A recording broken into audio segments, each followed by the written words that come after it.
Bom, boa noite a todos e todas presentes. A gente está iniciando nossa segunda noite, a noite de encerramento do nosso terceiro seminário de Educação e Direitos Humanos no Ensino Profissional e Tecnológico, que depois a gente vai postar no nosso canal do LAED no YouTube, comemorando os 11 anos da inauguração do Laboratório de Educação e Direitos Humanos do Colégio Pedro II e os 3 anos da criação do Grupo de Pesquisa e Extensão em Educação e Direitos Humanos no Ensino Profissional e Tecnológico, que é uma linha de pesquisa vinculada ao LAED, que congrega docentes, discentes e egressos do mestrado em Educação Profissional e Tecnológica do Colégio Pedro II, ProfEPT.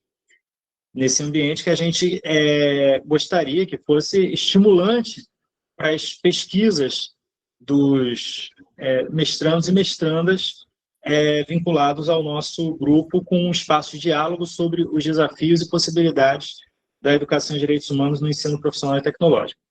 Nessa terceira edição do nosso encontro, nosso evento, que já teve edições em 2023 e 2024, a gente teve na semana passada uma conferência com o professor Dr. Rogério Cunha de Castro, que hoje é um dos mediadores da mesa que faremos hoje, e a quem eu vou passar a palavra daqui a pouco para falar antes dos nossos convidados de hoje. E hoje teremos uma mesa sobre práticas pedagógicas e organização e memória do ensino profissional e tecnológico, com mestras e mestres pelo ProfEPT do Colégio Pedro II, que também são pesquisadores e pesquisadoras do GDPT, que é esse grupo de pesquisa e extensão a que eu me referi agora. Esse evento ocorre no âmbito da disciplina Oficinas Pedagógicas, oferecidas na especialização em Ciências Sociais e Educação Básica do Colégio Pedro II, e o público-alvo é um evento exclusivo para discentes do mestrado em EPT, pelo ProfEPT do Pedro II, das turmas de 2024 e 2025, e discentes da turma 2025 da especialização, que já estão cursando a disciplina.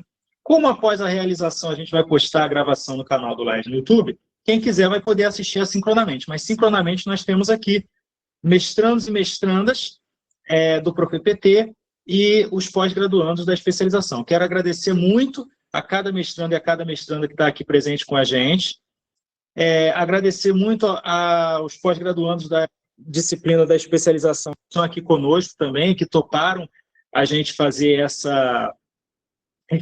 usar esse espaço, né, para essa troca pedagógica mais ampla, e agradecer, além de agradecer ao professor Rogério por estar compondo essa mesa nesse segundo dia de evento, agradecer às mestras e aos mestres, ao mestre, que é o Bruno, o único mestre, as outras são 3 mestras, que já são egressas e egresso do nosso mestrado em Educação Profissional e Tecnológica e que toparam estar aqui hoje.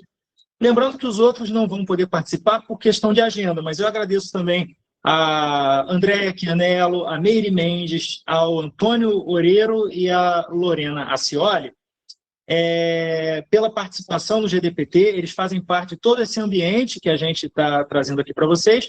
Eles só não estão presentes hoje por uma questão de agenda, mas quem poderá estar conosco hoje é a professora mestra Kathleen Duarte Almeida, a professora mestra Marina Ribeiro Oliveira, a professora mestra Juliana Romão Corrêa e o professor mestre Bruno Bacelar Lopes. Eu vou falar rapidamente de cada um deles, e aí eu passo a palavra para o Rogério, que inclusive tem um recado sobre o evento do dia 31, e depois ele passa a palavra a Kathleen. Ela começa, na sequência, a professora Marina, são as 2 mestras pelo ProfEPT que estarão aqui hoje, da turma de 2024, elas vão apresentar o que elas pesquisaram na dissertação e nos seus respectivos produtos educacionais, e depois Bruno e, na sequência, Juliana, que são os novos mestra e mestre pelo ProfEPT que defenderam agora esse ano de 2025. Também vão falar da pesquisa, da dissertação e do produto educacional. Esse encontro é interessante para os mestrandos e mestrandas do ProfEPT, porque vão ter contato com mestres e mestres que já defenderam dissertação em produto educacional, e também é interessante para os pós-graduandos da EXEB, da especialização em Ciências Sociais e Educação Básica, do qual o professor Rogério Cunha de Castro é também egresso do corpo docente, pode ser muito interessante, porque eles também vão ter que desenvolver. É a última turma da especialização que ainda terá que desenvolver TCC. E aí eles têm que ter tema de TCC e muitas vezes podem se inspirar por alguma pesquisa que é apresentada, não só em termos de tema, mas em termos de metodologias, né, de pesquisa que vão ser apresentadas. Bom, enfim, a professora Kelly Bernardo Duarte Almeida é graduada em Pedagogia pela UF, ela tem especialização em Educação Inclusiva, atua como professora, já atuou como professora de Itaboraí e professora de São Gonçalo, e atualmente é professora da Fundação Municipal de Educação de Niterói, e é mestra em Educação Profissional e Tecnológica aqui pelo nosso ProfPT.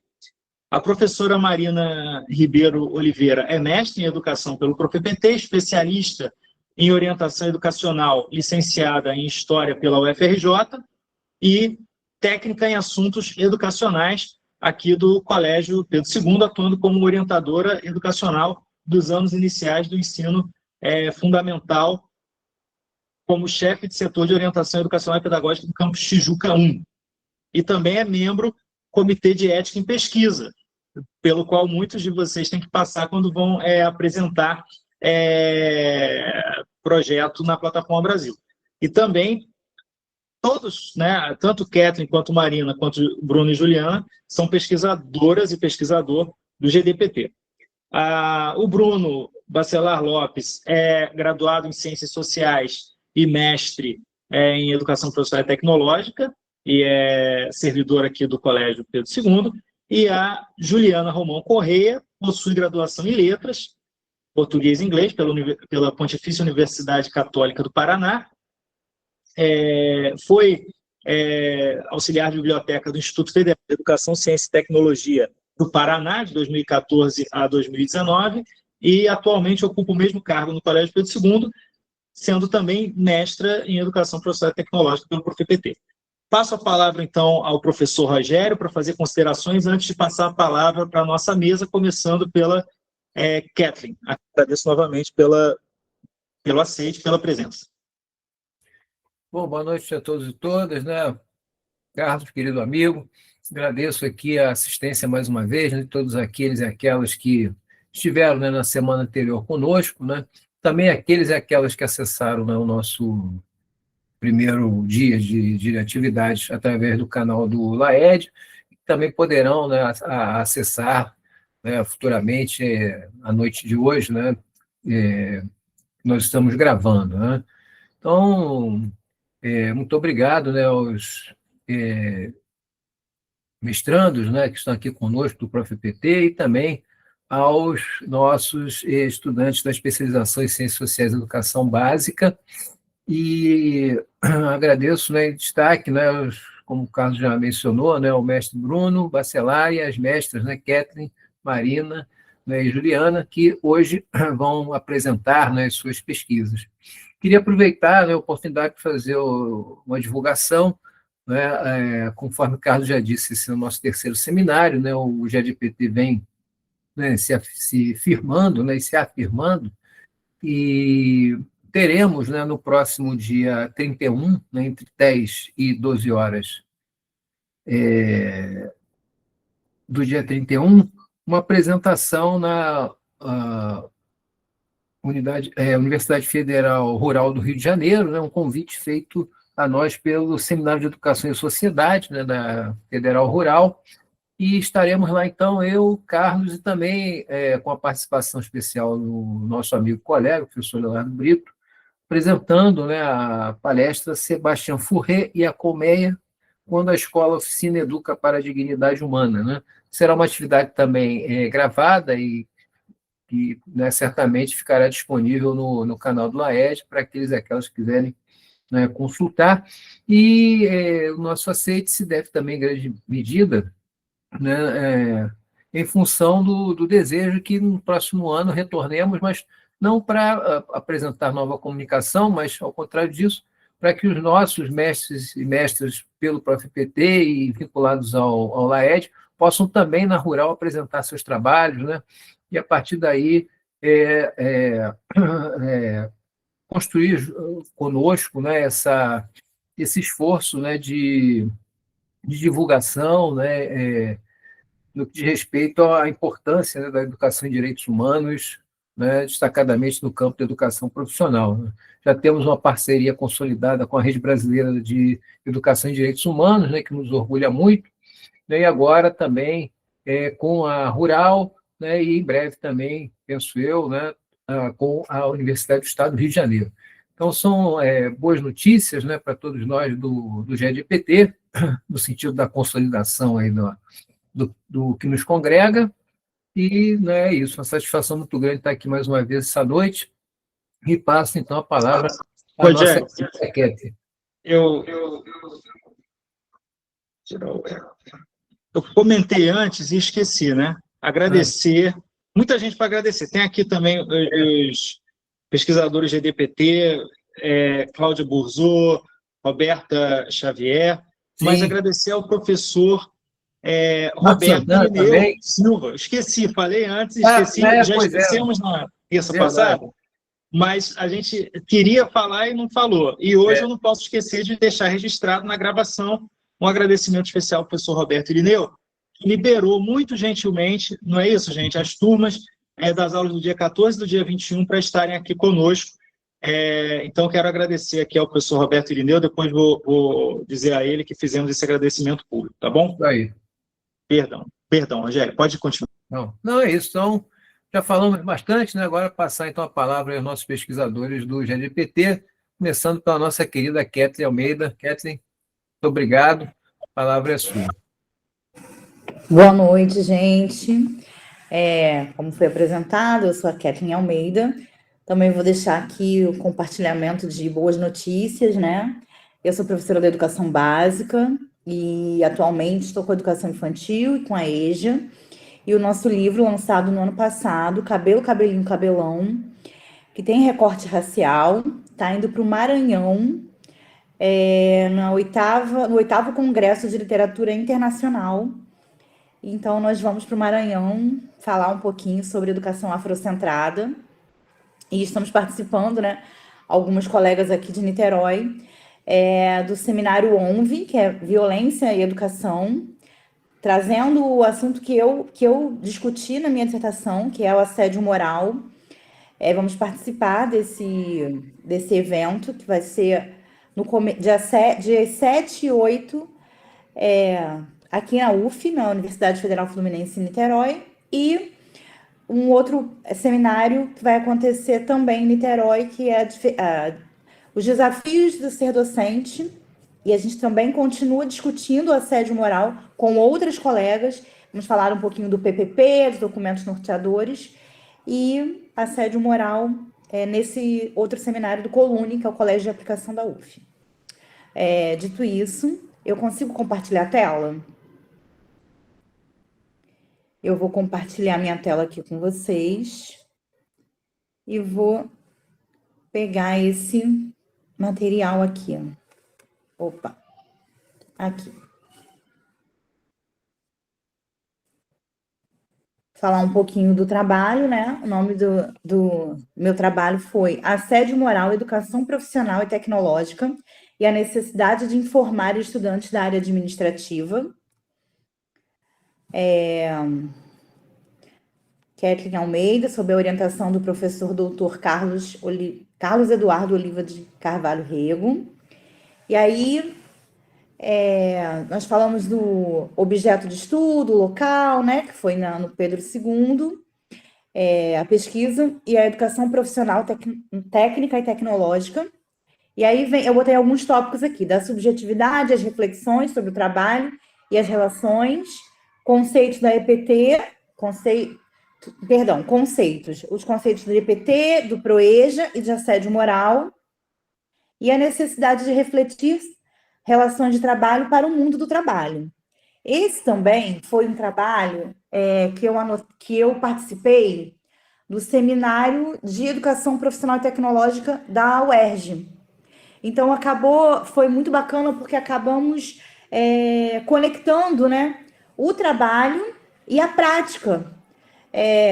Foi interessante, porque nesse dia que eu fui para a UERJ, falava-se muito dos estudantes na universidade. E eu pude trazer outras reflexões, que principalmente estudantes das camadas populares pensam primeiro em estar no mundo do trabalho. E depois na universidade, né? E aí conseguimos discutir lá também na UERJ, foi bem bacana. E aí o terceiro slide eu falo um pouquinho da subjetividade aliada à realidade. Eu falo da subjetividade porque esse trabalho nasceu da necessidade de discutir, de compreender o assédio moral, porque eu vivi o assédio moral nas minhas relações de trabalho, né? Eu fui contratada durante algum tempo, cerca de 10 anos, como o Carlos falou, na rede de São Gonçalo, na rede de Itaboraí, eu tinha vínculo de contrato e também na rede de Niterói.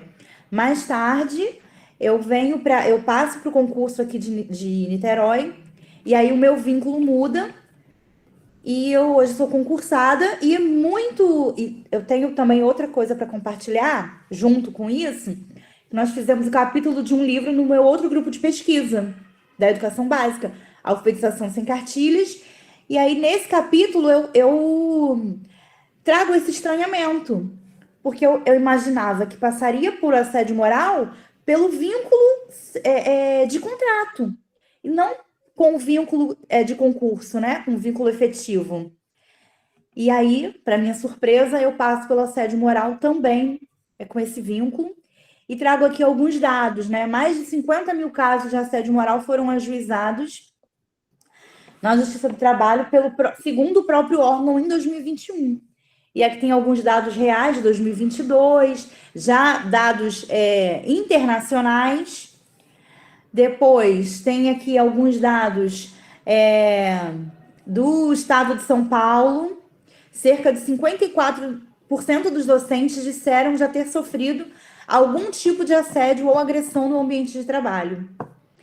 E aí, por fim, aqui um outro dado que eu trago também na rede estadual, e um professor que não teve nem... Ele foi afastado e não teve nem possibilidade de se defender. Ele relata: não tive chance de me defender. O meu ofício foi retirado. Pela primeira vez na minha vida, tive que recorrer à ajuda médica. Foi a partir daí que eu senti a violência do sistema. E durante o curso, eu comecei a me debruçar sobre os materiais. Aqui tem 2 cartilhas que eu coloco, né?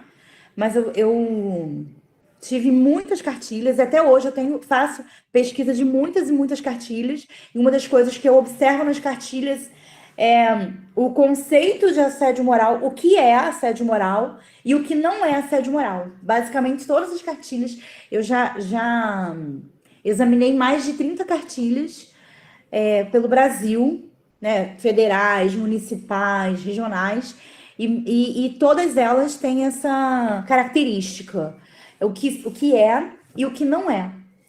E aí eu comecei a também, né, me debruçar sobre artigos, sobre esse tipo de material, e eu me deparo com o relato da professora Thaisa Tiba, e ela, na verdade, esse relato é um relato que me impactou muito, porque ela só queria um pedido de desculpa, né?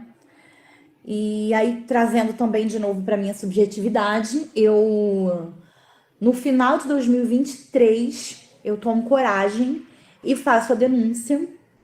E só esse ano que eu estive em mesa de COPAD, que é um órgão que foi criado aqui, demorou muito, e para uma oitiva, e eles me perguntam, né, o que você quer? E eu me recordo da professora Thaisa Tiba, quando ela fala que ela só queria um pedido de desculpa, e eu me provoco a entender o que eu queria, né? O que eu tinha em mente quando eu fiz a denúncia, e não era um pedido de desculpa, eu queria não ser gerida por uma pessoa assediadora.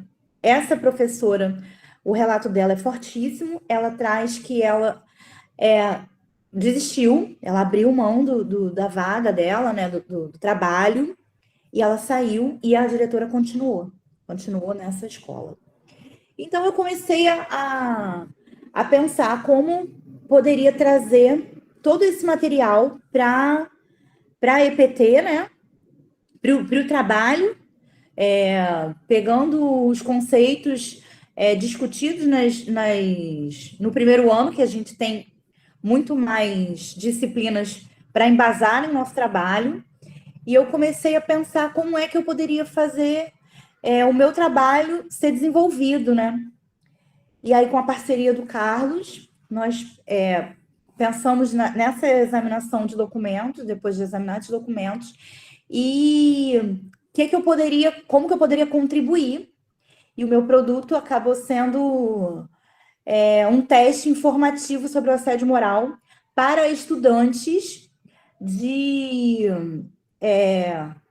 da área administrativa, né? Os cursos eram assistente administrativo e auxiliar de administração, se eu não me engano. E aí, o teste fazia com que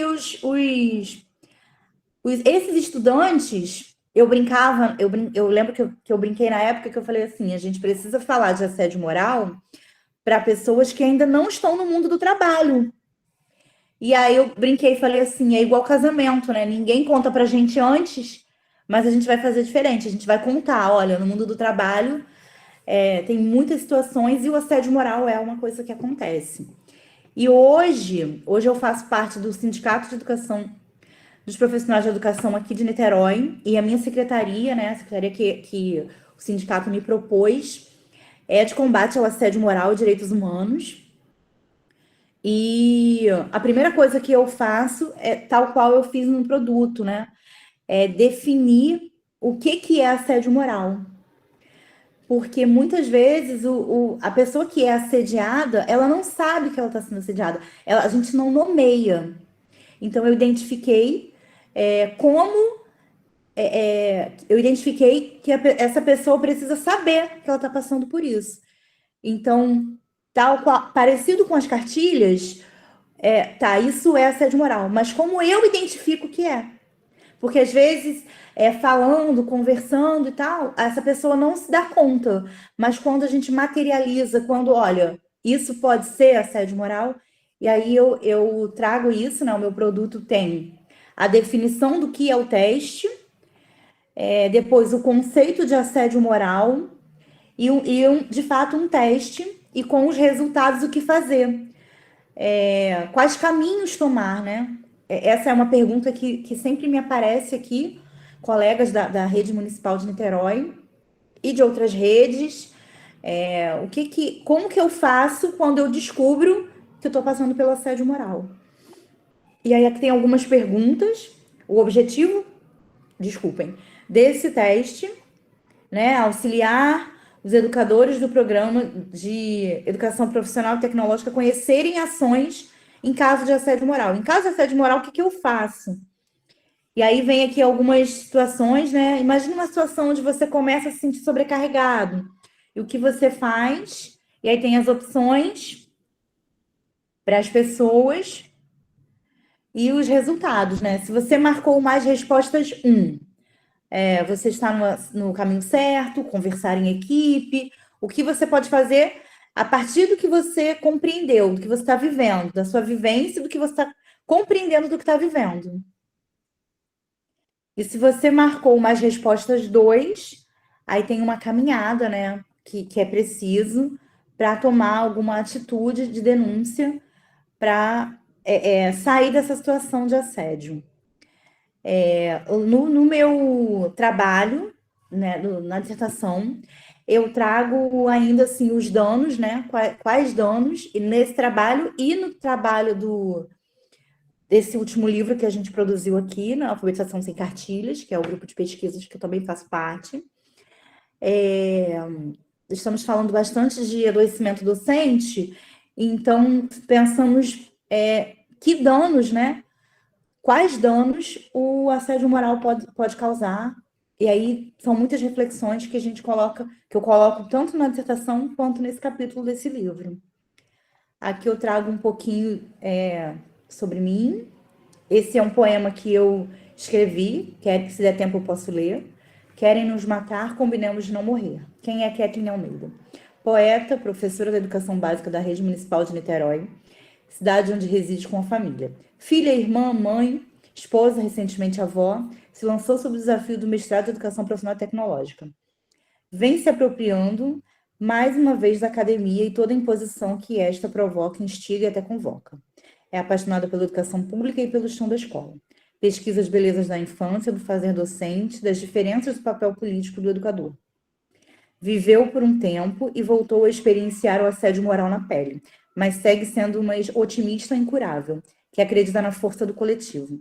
Atualmente faz parte dos grupos de pesquisa, o Laboratório de Direitos Humanos, do Colégio Pedro II, e Alfabetização Sem Cartilha na UF. Aí aqui tem algumas referências. Dá tempo de ler o poema? Gente. Pode ler, Kathleen. Ai, eu falei, será que eu estou falando sozinha? Deixa eu ler aqui, deixa eu pegar aqui.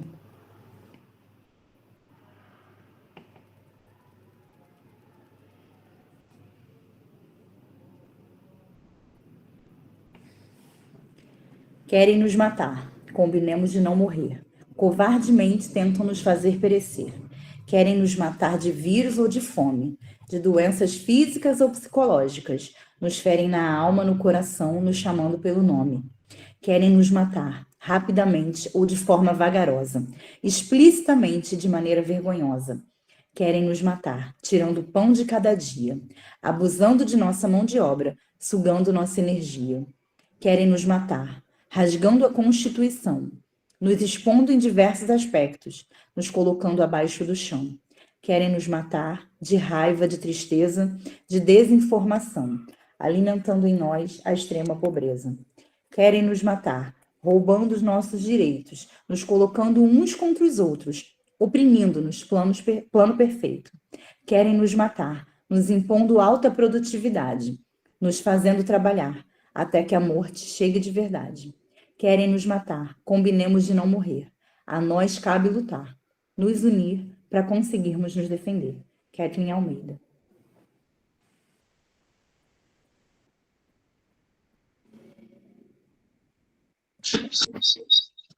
Terminei, gente. Obrigada.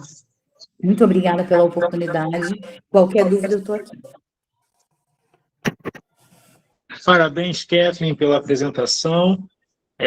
Esse poema foi a epígrafe da dissertação da Kathleen.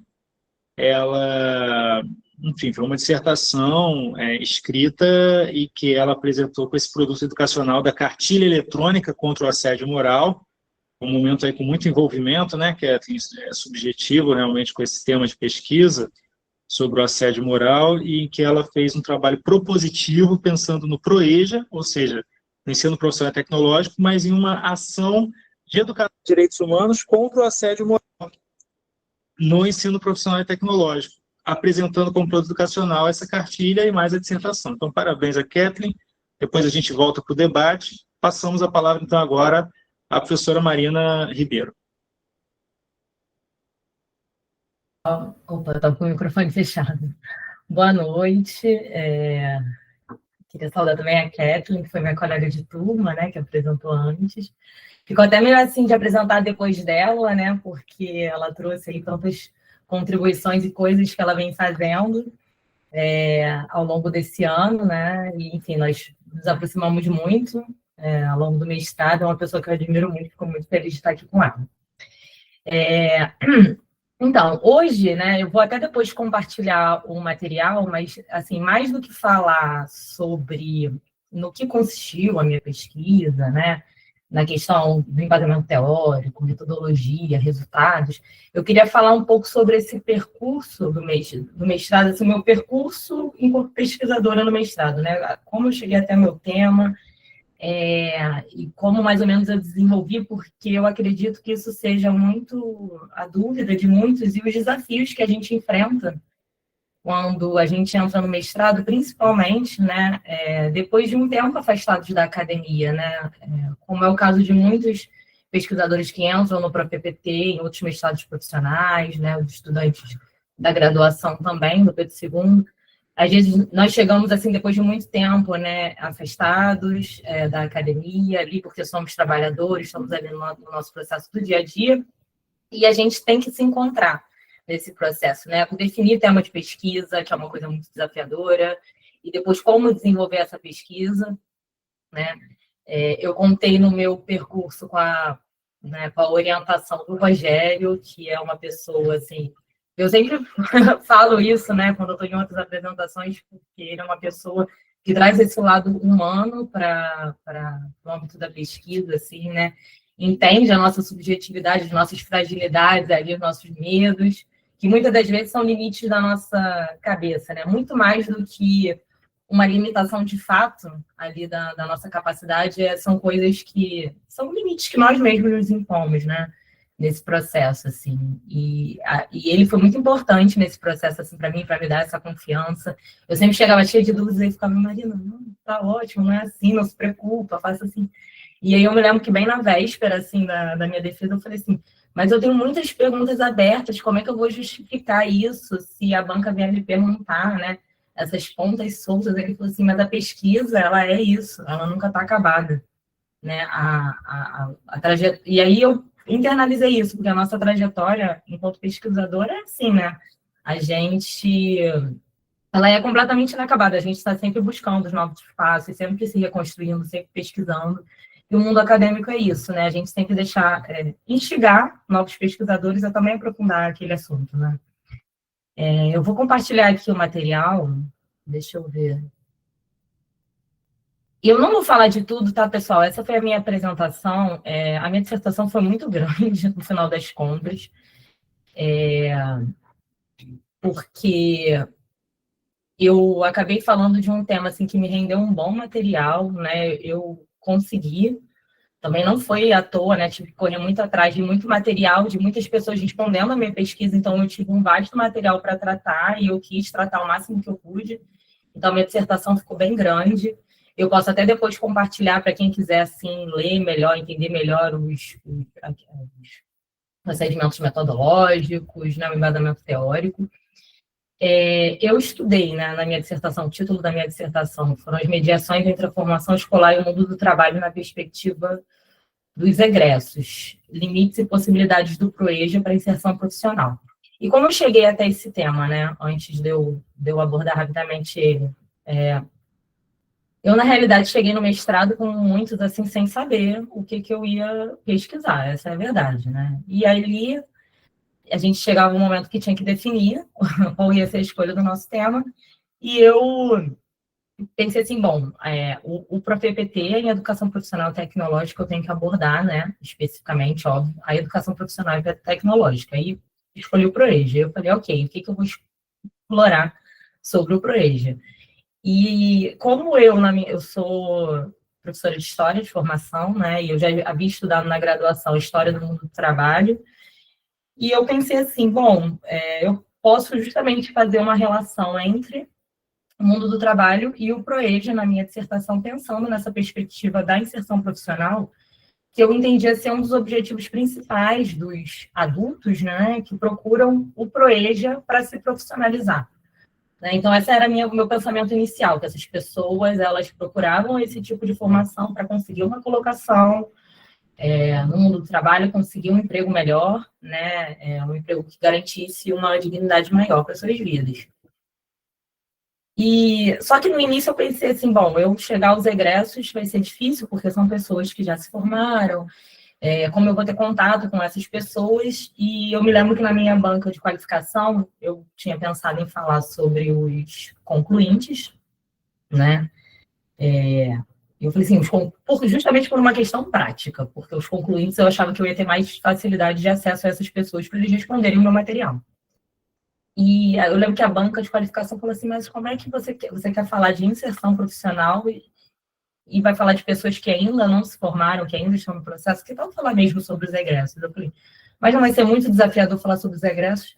Não, eu acho que vai dar um material interessante. Eles me sugeriram trabalhar com egressos e eu acatei a sugestão da banca. Então, assim, o momento de qualificação é muito importante na nossa trajetória também. Às vezes a gente chega na qualificação ali com muito mais dúvidas do que certezas, na verdade. né? E é um momento, assim, de orientação coletiva mesmo. Então, assim, é bacana a gente estar com os ouvidos abertos para as contribuições da banca nesse sentido. E aí eu resolvi trabalhar com os egressos, né? O meu problema de pesquisa era justamente entender como o ProEja contribuiu para a inserção profissional dos seus egressos.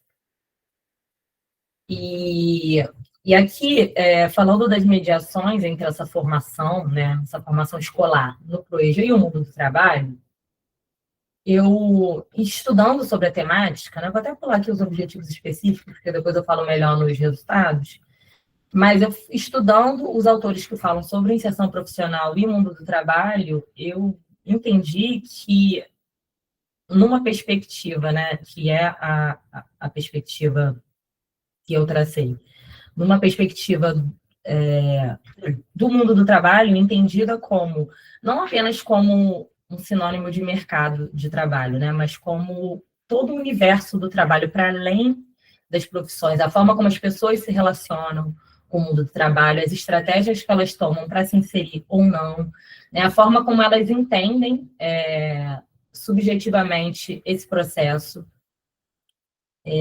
de que forma essa formação que elas adquirem contribui, né, traz um legado para a sua própria vida, para além da conquista de um trabalho, né? Então, você entender a mediação entre escola e mundo do trabalho é muito além de você entender que essa pessoa vai ter uma formação e isso vai propiciar que ela consiga um emprego, por exemplo, né?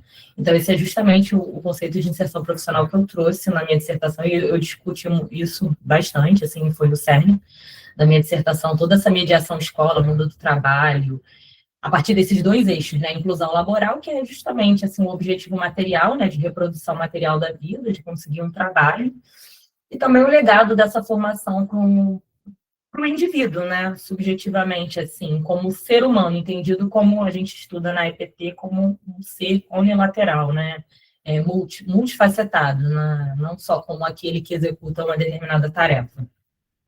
Eu trabalhei os conceitos de mundo do trabalho, aqui eu trouxe referências que nortearam o meu debate, né, e um conceito de promessa integradora também, que é muito interessante, porque eu faço toda uma discussão sobre como o desenvolvimento do neoliberalismo impactou o mundo do trabalho e as relações de trabalho.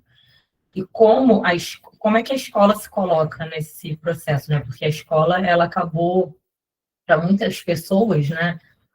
E isso os autores já estudam desde a década de 70, perdendo, como eu posso dizer, não é perdendo o sentido, mas assim, para que eu vou estudar se muitas vezes eu não vou conquistar, né, um trabalho, algo como resultado desse meu estudo. E aí eu faço toda essa discussão de como a escola ela foi perdendo essa promessa integradora que existia antes, como uma ideia de que você ia se formar e, consequentemente, você ia ter o seu emprego estável garantido. Aí eu faço toda uma discussão sobre relações precárias de trabalho, uberização, crescimento dos trabalhos informais, e como as pessoas pararam de ver na escola um instrumento para conquistar um trabalho, né? E aí, que sentidos a escola toma dentro desse processo, né? Mesmo assim, as pessoas continuam querendo estudar. Então, foi justamente isso que eu pesquisei ao longo da minha dissertação com a contribuição dos egressos. O que esses egressos buscavam na escola, já que muitas das vezes essas pessoas elas não enxergam mais na escola um instrumento para a conquista de um trabalho, né? Eu fiz uma pesquisa qualitativa.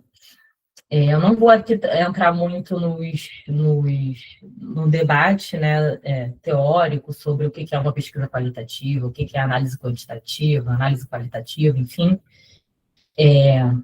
Mas a minha pesquisa ela era qualitativa, porque ela tinha o objetivo de captar esse universo dessas interpretações desse grupo, né, de um grupo específico, que eram os egressos do ProEja, em determinado recorte social, né, que é esse recorte social do capitalismo tardio, né,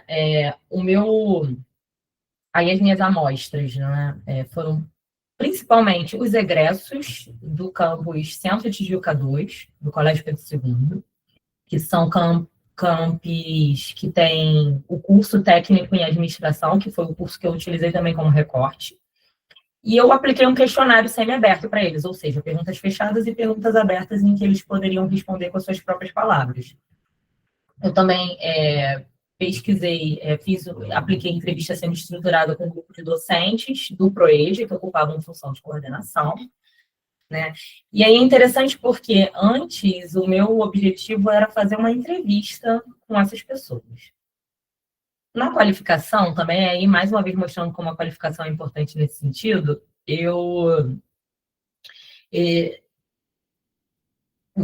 a banca me falou assim, mas será que você não está com muito material para trabalhar? Você acha que você vai dar conta, né, em 2 anos? Porque o mestrado é muito curto, então a gente realmente tem que ser muito objetivo, né, para a gente conseguir concluir naquele tempo tão exíguo, né? Porque você passa uma parte, pelo menos quando eu entrei, eu não sei se agora é diferente.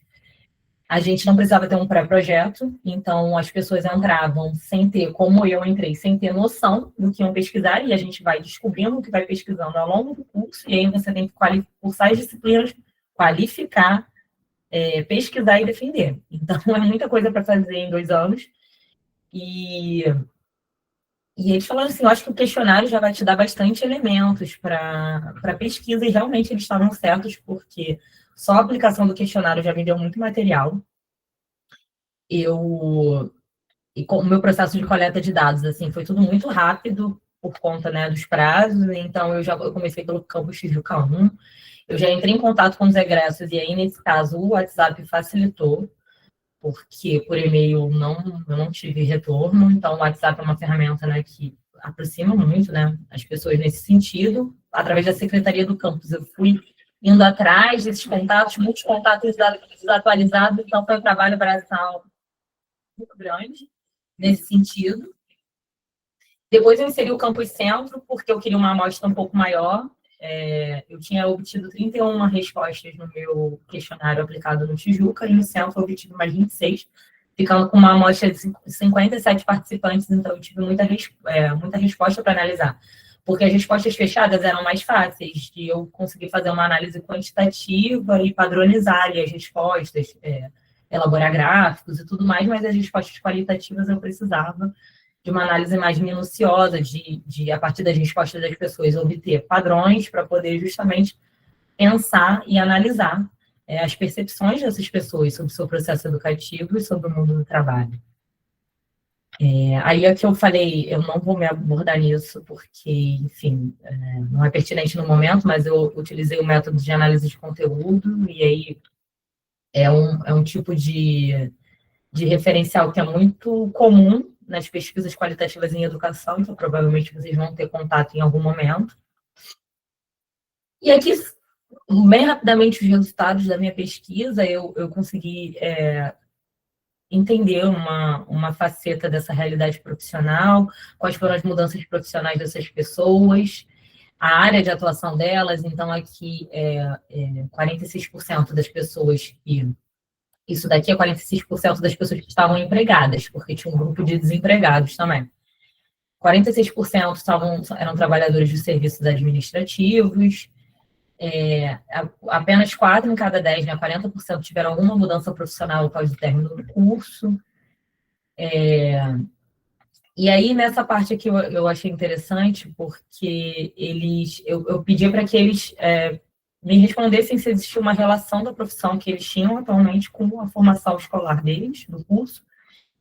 E apesar de menos da metade serem trabalhadores dos serviços administrativos, 63% das pessoas entenderam que sim, havia uma relação. E aí foi justamente o que eu fui tentar entender, né?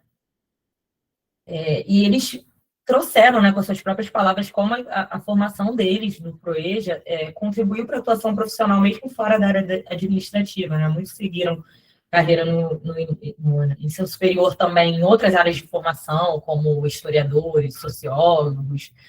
Eles falaram muito que o curso era amplo, né? Como o curso deu uma visão de mundo mais ampla.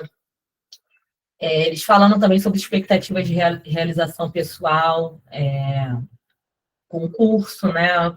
Que eles, enfim, foram N tipos de resposta que eu consegui padronizar. Eles falaram de leitura mais crítica de mundo, ampliação de conhecimentos de uma forma geral, desenvolvimento pessoal, contato com visões de mundo distintas das que eles tinham, né, e como isso contribuiu não só para a vida profissional deles, mas também para a própria subjetividade, vida pessoal, relações interpessoais, né, o próprio crescimento pessoal, assim, que eles definiram.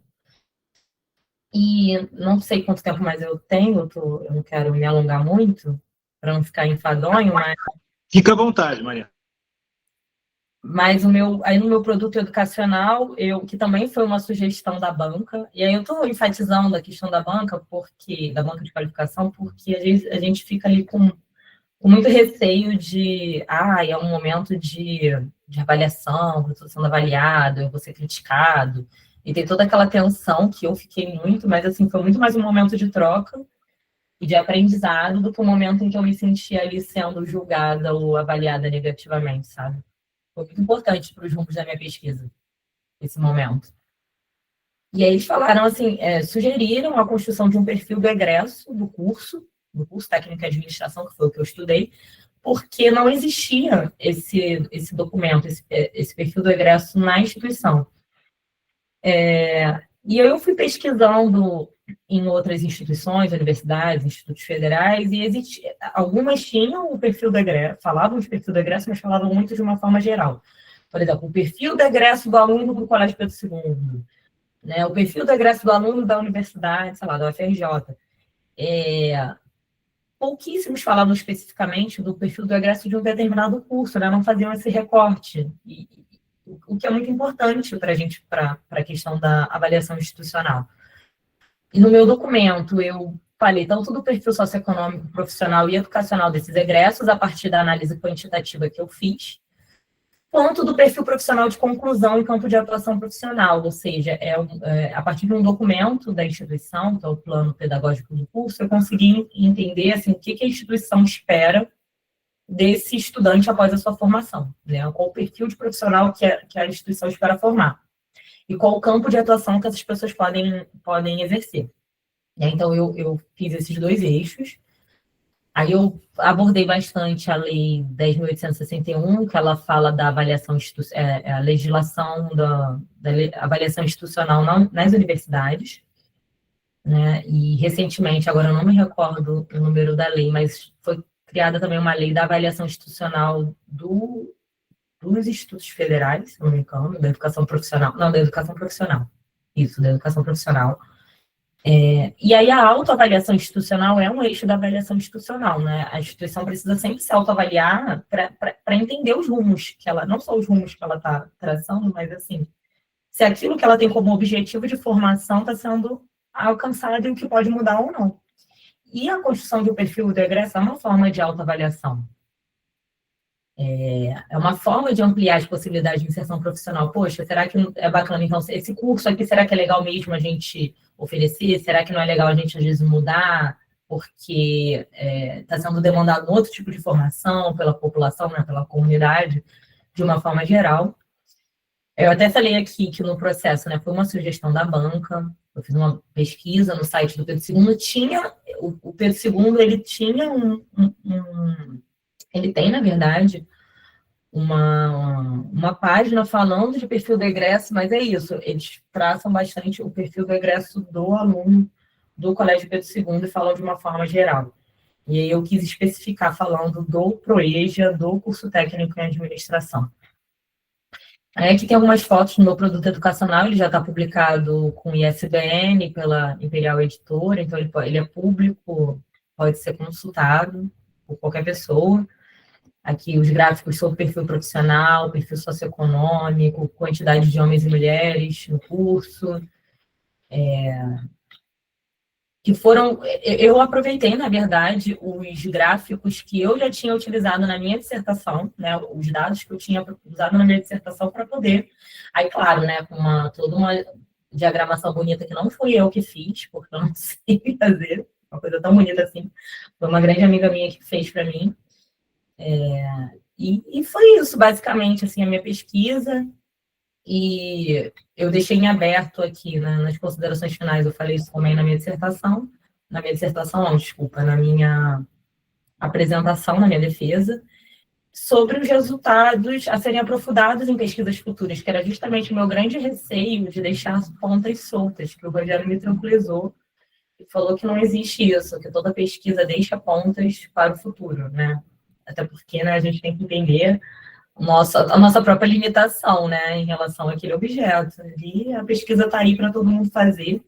Então, até para vocês ou qualquer outra pessoa que se interesse pelo tema, eu acho muito interessante, assim, e o que eu gostaria de desenvolver, se eu continuar na temática, é falar sobre as estratégias dos egressos, do processo de inserção profissional, analisar isso mais a miúde, né, falar do papel da formação continuada, e aí a questão do empreendedorismo, que surge para eles, é uma coisa muito difundida no curso técnico de administração, e fazer toda essa discussão sobre empreendedorismo, neoliberalismo, relações precárias de trabalho, entender por que eles escolheram essas estratégias, né, de inserção profissional, o que eles... Enfim, fazer uma análise mais das estratégias desses egressos. E quais são as percepções deles e projetos também futuros, né, para esse mundo do trabalho aí, em que vamos estar inseridos, pelo menos até bastante tempo, né, principalmente as novas gerações. E as minhas referências, algumas das minhas referências bibliográficas, e é isso. Eu peço desculpa se eu me alonguei, porque eu falo bastante.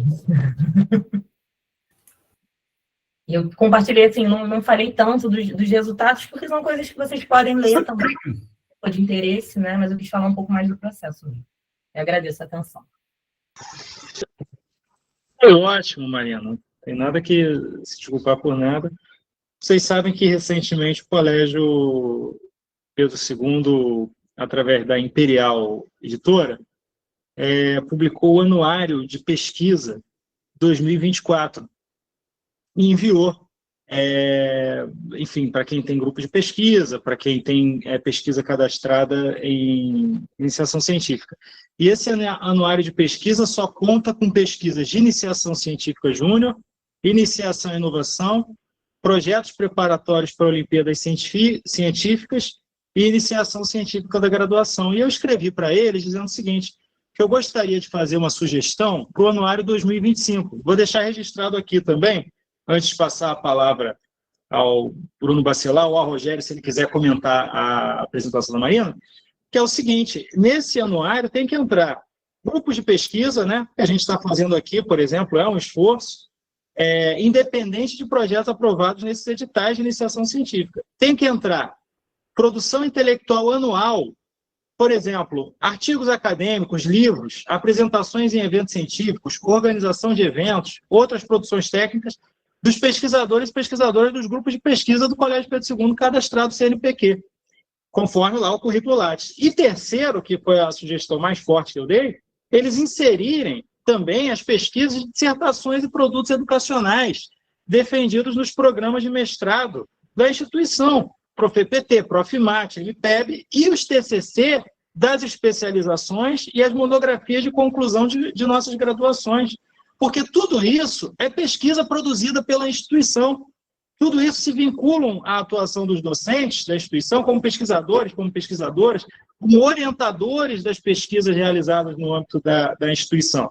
E se eles mandarem um e-mail perguntando para os coordenadores dos grupos de pesquisa qual foi a produção, a gente vai informar esse tipo de coisa.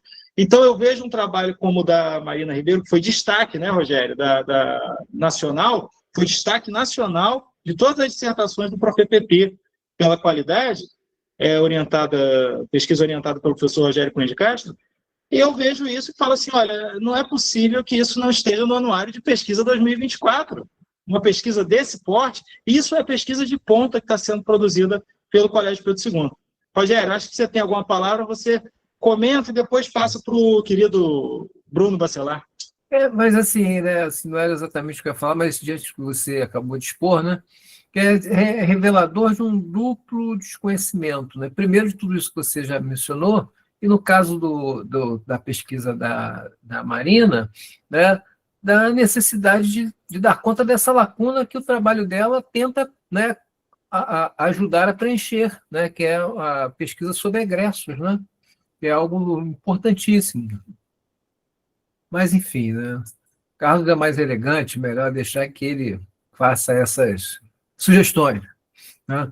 Mas eu queria, né, parabenizar, né, a Kathleen e Marina, né, pelas suas apresentações, né, não só pelo conteúdo, né, das pesquisas que elas desenvolveram, né, e continuam, né, se debruçando sobre elas, mas também no esforço, né, de colocar aqui, né, para a nossa assistência, da experiência pessoal, né, do dever do curso, né, acho que isso é importante para quem está fazendo uma especialização, para quem está fazendo um mestrado, né, ouvir um pouco, né, sobre as experiências dos colegas que, né, já concluíram suas pesquisas, né, quer dizer, suas pesquisas não, né, suas dissertações e seus produtos, né, porque a pesquisa, né, conforme a Marina colocou aqui, a gente, né, abandona, né, a gente não termina, né, ela permanece ali, né, com várias possibilidades de retorno, né, para que nós a recuperemos, né?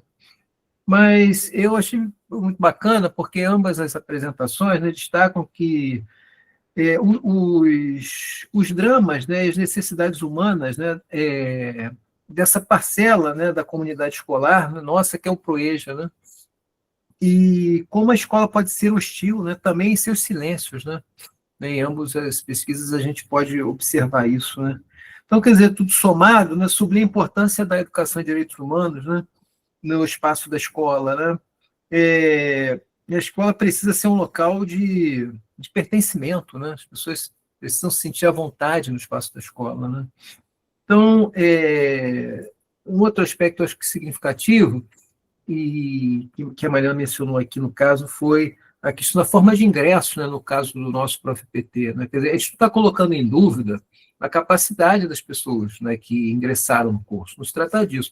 O que a gente está colocando, né, em questão é o fato de que, né, em 2 anos você, né, ter que, né, desenvolver um tema, né, delimitar o seu objeto, né, elaborar o projeto, executar o projeto e cursar as disciplinas, né, e ter que esperar e lidar com aquela angústia em relação ao tempo, né, dos trâmites da plataforma Brasil, quer dizer, tudo isso de forma saudável, né? Então, quer dizer, se o nosso tema aqui que nos congrega, né, é a questão do bem-estar, né, do direito de todos e todas, né, do bem-estar, né, de se sentir à vontade, né, de se sentir se auto-instituindo, né, enquanto desenvolve, né, o seu trabalho, né, fica difícil, né, me parece, né, em tão pouco tempo, né, dar conta de tudo isso, né? Então, é uma reflexão que o nosso curso do ProfPT, né, precisa fazer, né, com mais a miúde, né? Mas é isso, então agradecer mais uma vez, Kathleen e Marina, muito obrigado, e passemos agora, Juliana e Bruno, né, nossos próximos companheiros e companheiro e companheira aí que vão apresentar seus trabalhos.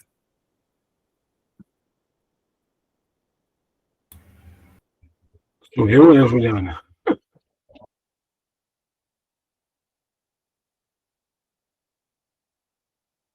Sou eu ou a Juliana? Bruno, você segue, por favor, seguindo aquela ordem alfabética.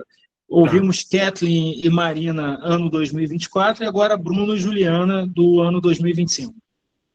Vocês me escutam bem? Porque a minha internet está instável e eu estou com a câmera fechada por isso. Sim, sim. Tem problema ficar com a câmera fechada, senão acho que eu caio. Não, é melhor. Se for o caso, é melhor. Tá. Mas Bom, vou me apresentar. Meu nome é Bruno, né, como o professor Carlos já me apresentou. Eu fui orientando do professor Rogério na turma de 2023. Defendi há pouco tempo, né, no dia 25 de setembro. E, bom, eu queria seguir um pouco até o exemplo da Marina e falar um pouquinho da experiência pessoal, porque também tem algumas coisas que surgiram que talvez seja interessante, ou pelo menos, né, sirva como exemplo para quem está também iniciando agora. Eu, no início da minha pesquisa, né, eu tinha já a vontade de falar um pouco sobre os locais turísticos e históricos da cidade do Rio de Janeiro, e aproveitando que a gente tem um curso técnico de guia e turismo ali no campus Humaitá 2, inicialmente eu queria fazer uma oficina, né, me baseando até num produto educacional de um colega, acho que do Espírito Santo, que fez uma oficina sobre... desculpa, eu estava vendo a mensagem que o Carlos mandou. uma oficina sobre fontes históricas. Eu queria fazer uma oficina não sobre fontes históricas, eu ainda não sabia sobre o que fazer, mas tinha a ver com guia de turismo e os locais históricos da cidade do Rio de Janeiro. Acontece que, para fazer isso, eu precisava ter turmas ativas, né, do curso de técnico de guia de turismo, para que eu pudesse entrar em sala de aula, fazer a pesquisa, enfim, me ambientar, conversar com os alunos, né, fazer questionários e propor a oficina e testar a oficina dentro da sala de aula, né? Só que o curso, enfim, por diversos motivos, ele não existiu no ano de 2024, infelizmente por falta de inscrições, né? É um curso oferecido à noite, é um curso técnico subsequente, ou seja, são pessoas já formadas no ensino médio e que normalmente, né, retornam, acredito eu, que vão buscar esses cursos até como uma alternativa de ocupação, né, de outros empregos, né? Infelizmente ele não aconteceu e eu fiquei um pouco perdido, e aí foi que o lado bom como a Marina falou, né, eu partilho com ela o elogio ao Rogério, o lado bom de um orientador muito tranquilo, muito calmo, falou, não, vamos fazer, é interessante, a gente só não precisa fazer isso, não precisa ir para a sala de aula, fazer pesquisa com os alunos, a gente tem muito material, e me deu um livro, né, em que eu me baseei bastante, pelo menos partindo como exemplo, que é um livro sobre o Porto, né, em Portugal. Estou falando isso porque eu acho que, no meu caso, se eu tivesse me desesperado um pouco, talvez eu abandonasse a ideia de fazer esse produto educacional que eu fiz, né, com o inventário de locais para roteiro, de turismo, né, sobre a memória da classe trabalhadora carioca no início do século XX, e teria feito outra coisa que talvez eu não tivesse ficado tão feliz quanto, né? Talvez não feliz por conta de ótimos resultados ou algo assim, mas feliz por ter estudado aquilo, por ter aprendido aquilo. E, enfim, essa acho que é uma coisa que pode acontecer com todo mundo, né? Você está pesquisando algo e aquilo, de repente, virar poeira, virar fumaça, e você ficar um pouco perdido e aí ficar ansioso sobre o que fazer, né? Mas também isso ocorreu comigo num momento em que não se exigia projeto para entrar, né? Então a gente estava ali caminhando, mas eu acho que eu já vinha com aquilo na minha cabeça de outros tempos, sobre mais ou menos o que fazer. Então eu acho que eu já tinha um pouco de certeza sobre o que eu queria, né? E aí, uma outra questão que foi falada, e aí também faz parte da minha experiência, eu estou com 47 anos, e eu tenho um filho de 13, eu sou servidor público no Colégio Pedro II, e o Pedro II ele não tinha, eu não sei as outras instituições, mas como aqui tem alunos do ProFPT, né, que podem ser estudantes, que podem ser servidores também do colégio, de outras instituições, mas o Pedro II não tinha a liberação, né, para estudos, ou pelo menos não era uma coisa formal, para estudos para técnicos administrativos, né? A turma da Marina e da Kathleen não viveram, acho que isso, mas a minha turma, de certa maneira, viveu, que foi aquele edital para afastamento para estudos. E eu concorri e agradeço muito ao colégio, principalmente aos servidores que deram a batalha para que aquilo ali existisse, né? Pude ficar afastado durante um ano do colégio, né, do serviço, para me dedicar aos estudos. E a gente sabe que, por que eu falei a minha idade e a idade do meu filho? Porque a gente sabe que a gente tem os afazeres domésticos e da vida, né, as responsabilidades com outras pessoas, que já tomam, assim, uma parte enorme do nosso dia, né?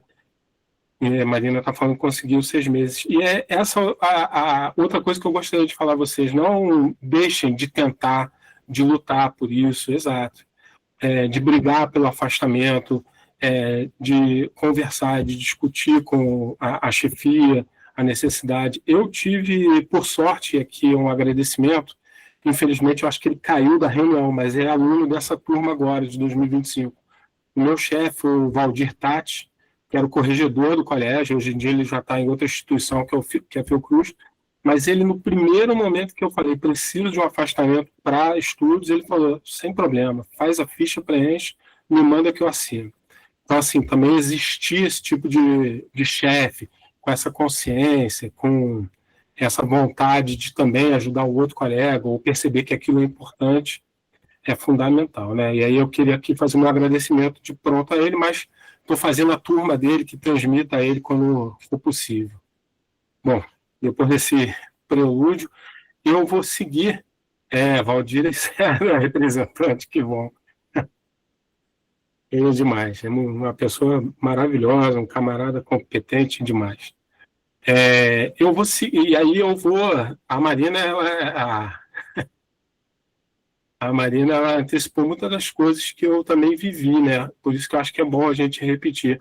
A minha banca também foi maravilhosa. Foi o professor Carlos Eduardo, o professor Selmo, que assim nos ajudaram enormemente com orientações e críticas, né? Sobre, às vezes, o caminho, a perspectiva, e isso ajuda bastante, né? Eu me lembro, até hoje, tudo bem, só faz um ano, né? Memória também não é tão ruim assim, mas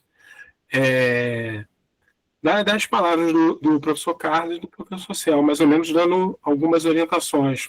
Acho que você está tendo uma visão um pouco pessimista sobre o que é lazer, sobre turismo. Acho que você tem que ler esse livro. Por que você, ao invés de tentar fazer um produto dessa maneira, não faz dessa? Isso aí me ajudou bastante. E o próprio Selmo, eu não sei se foi o Selmo, se foi o Carlos, na defesa, falou, olha, eu achei que você fosse começar a fazer a sua apresentação pelo produto.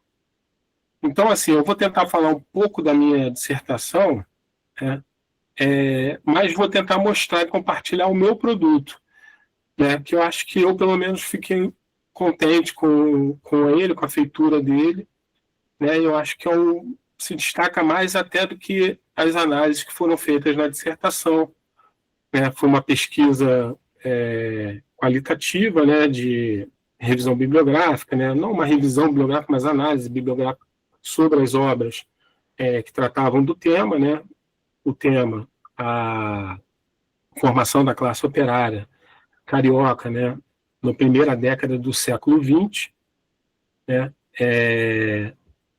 que tinha objetivos, o objetivo principal, né, era essa elaboração de um inventário de locais para a elaboração de roteiro turístico, né, sobre a memória da classe operária, né, sobre a memória da classe operária, sua formação no Rio de Janeiro na primeira década do século XX.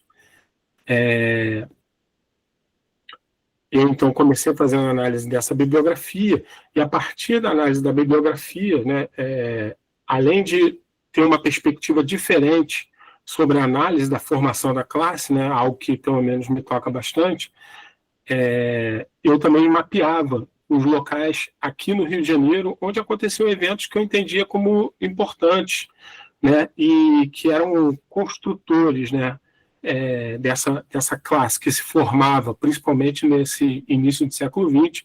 A gente, né, a abolição da escravatura, ou seja, o sistema, né, de trabalho escravagista tinha sido findado oficialmente, né, no final do século XIX, né, quase na última década, e o trabalho livre, né, da sociedade competitiva, ele era recém-surgido, né? Então, muitas modificações sociais, culturais, né, se iniciavam e apresentavam desafios enormes para esses indivíduos, esses trabalhadores. Então, eu vou tentar compartilhar aqui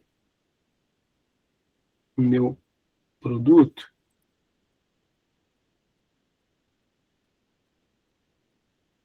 Eu tenho que ver só. Só um minuto, por favor.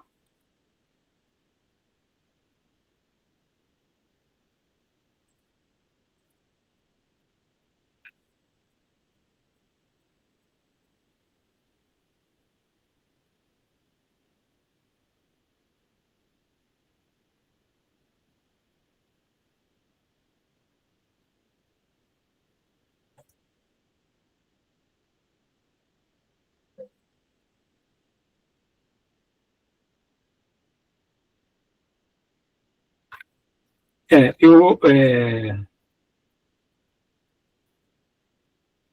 bom, como está aqui, vocês estão vendo? Sim, Dá para ver, dá para Sim, ver. sim. Eu fiz em forma de um livreto, né? O produto, né? Memórias da Classe Operária Carioca, um inventário para a construção de roteiros turísticos, Rio de Janeiro, 1903 a 1906. Aí, por que 1903 a 1906? Fazendo a pesquisa sobre a formação da classe operária, né? Alguns livros, como do Boris Fausto, acho que foi o livro que eu utilizei bastante. O Boris Fausto faz a menção, né, a essa greve de 1903, que é considerada, pelo menos, a primeira greve geral, né, dos trabalhadores aqui no Rio de Janeiro. Não sei se no Brasil, mas no Rio de Janeiro, com certeza. É uma greve iniciada principalmente pelos trabalhadores das fábricas de tecido, né, mas que rapidamente se estendeu a outras categorias que tinham formas distintas de organização do trabalho, né? Sapateiros, que ainda era uma forma assim quase que artesanal, né? Desse ramo de trabalho, trabalhos em oficinas, trabalho residencial, enfim, trabalhadores portuários.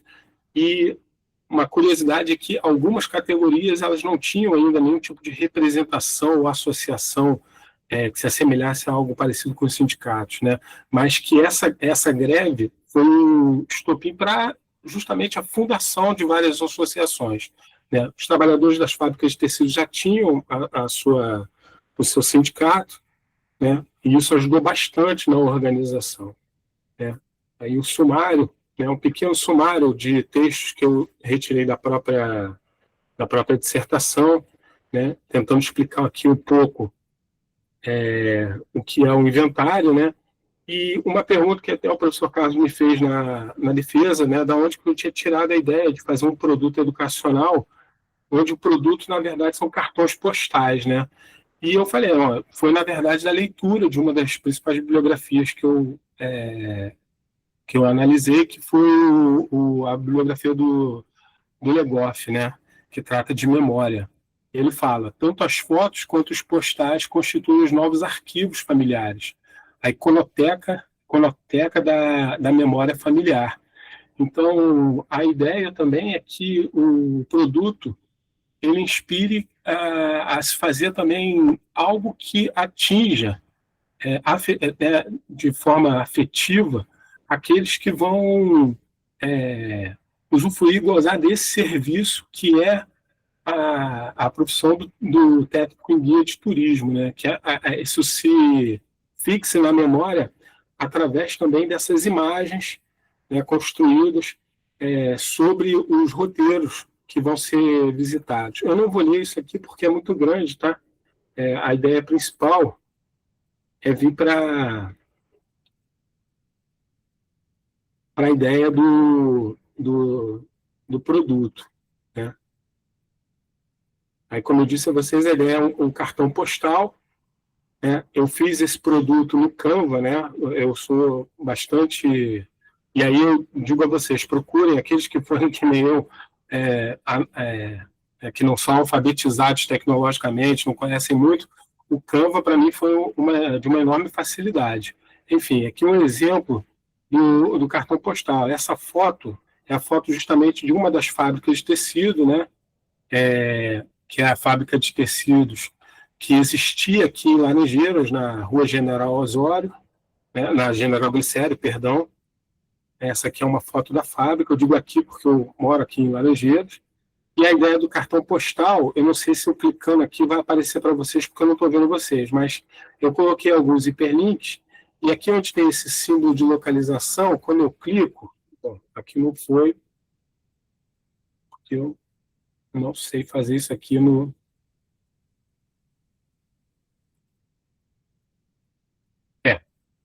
Aqui eu acho que não vai. Ah, foi, perdão. É porque ele aparece numa outra aba.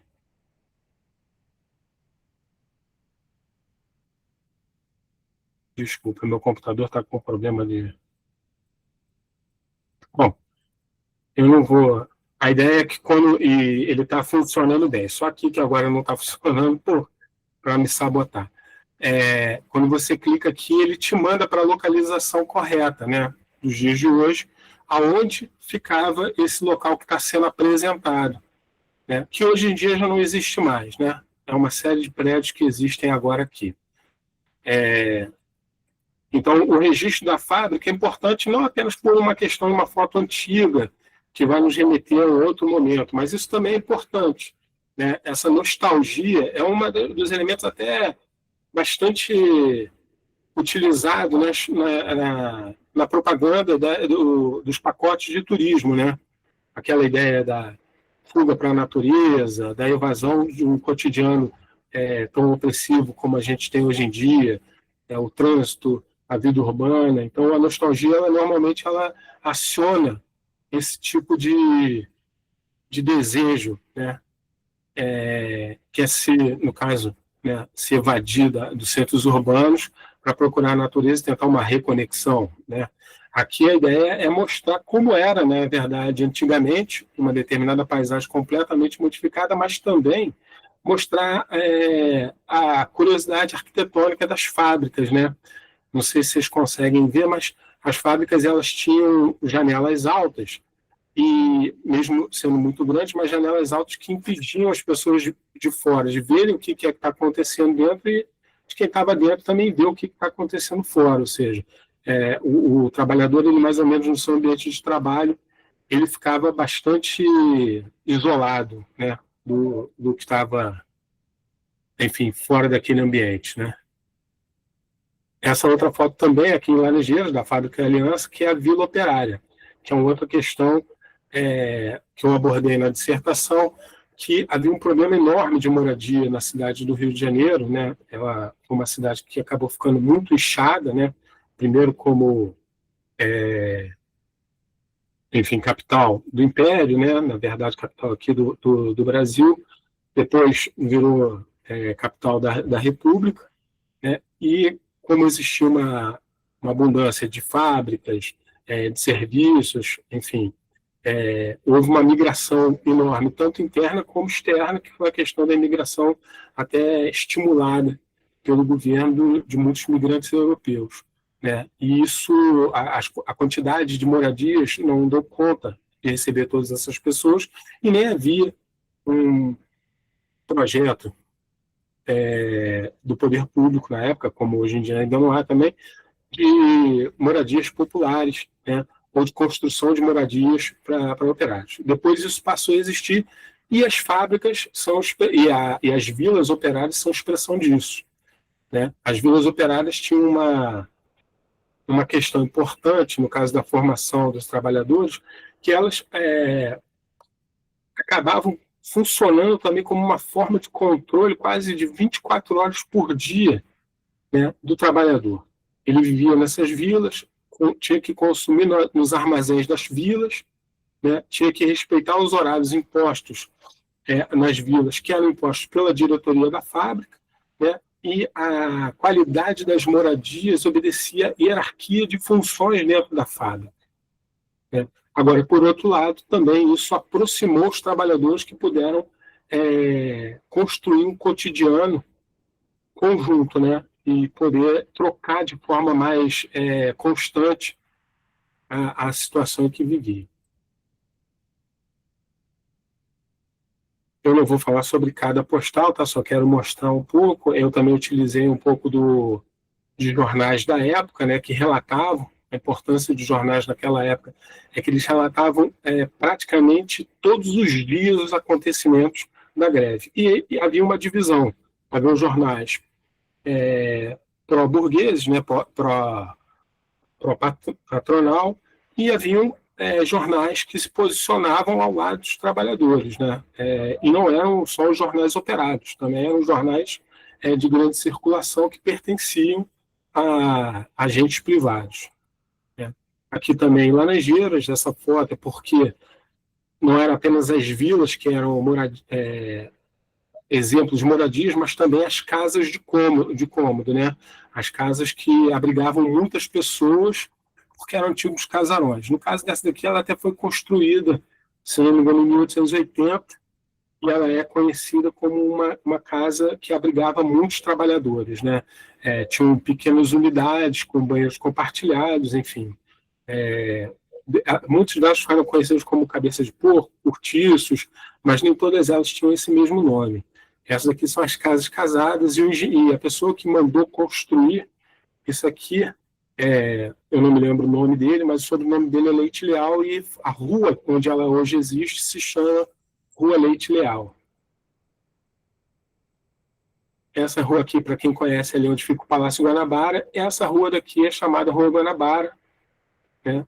Aqui é a obra de alargamento para Botafogo, e aqui é antes da obra de alargamento para Botafogo, né? Por que ela está aqui? Justamente por conta das manifestações que haviam, aqui passavam linhas de bonde, e a ação direta dos trabalhadores naquela época era muito importante, era bastante constante, na verdade, e ela retrata um dos locais onde aconteciam, por exemplo, manifestações como viradas de bondes, impedimento dos bondes circularem, enfim.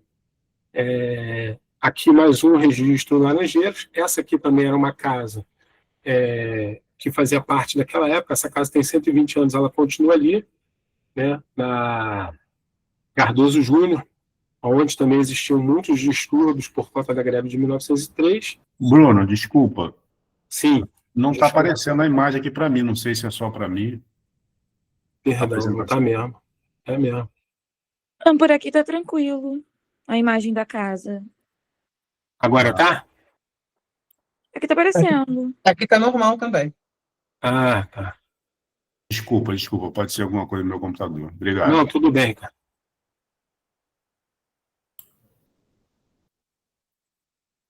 E a ideia é essa também, tem os localizadores, onde a pessoa pode clicar e ser enviado para lá. As fontes, eu também quis colocar um hiperlink, porque as fontes elas levam para sites, e a gente tem muitos sites que tratam da memória operária, aqui no Rio de Janeiro principalmente, que também dão conta de apresentar textos acadêmicos que eu acho que também podem interessar as pessoas, ou seja, além da visitação, né, de conhecer o local, e de conhecer um pouco que eu coloco nos cartões postais, como se fosse alguma mensagem, né, enviada de mim ou de qualquer, ou da pesquisa para quem for visitar, a pessoa também pode entrar no site e ver outras produções acadêmicas que tratam do assunto, né?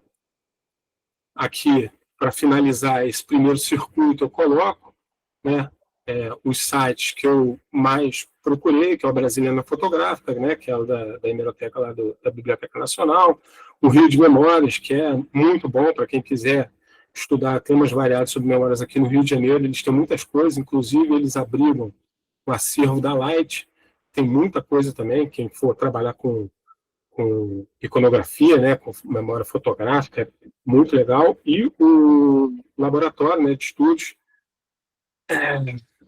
desculpa. Eu estou enxergando. De história do mundo do trabalho. E aqui eu fiz um pequeno mapa. Esse mapa daqui é um mapa que eu retirei também, acho que do Arquivo Nacional, se eu não me engano, e que ele faz o trajeto que eu propus aqui em cima, que vocês viram, né? Sai lá da Rua Guanabara, né, que hoje é Pinheiro Machado, e vai até a General Glicério, que foi conhecida, como está aqui, como Rua Aliança, né? Justamente por conta da fábrica. Bom, eu continuo na parte da fábrica de tecidos, mas aí eu vou lá para a Lagoa, onde eu apresento a fábrica de tecidos também que existia na Lagoa, que é a Fábrica Carioca, que, se não me engano, foi um dos lugares onde também estourou, né? E que teve muita participação, não apenas nas greves, mas o pessoal lá essa fábrica ficava localizada na Lagoa, né? Ali perto de onde eu acho que ainda existe a Globo, né?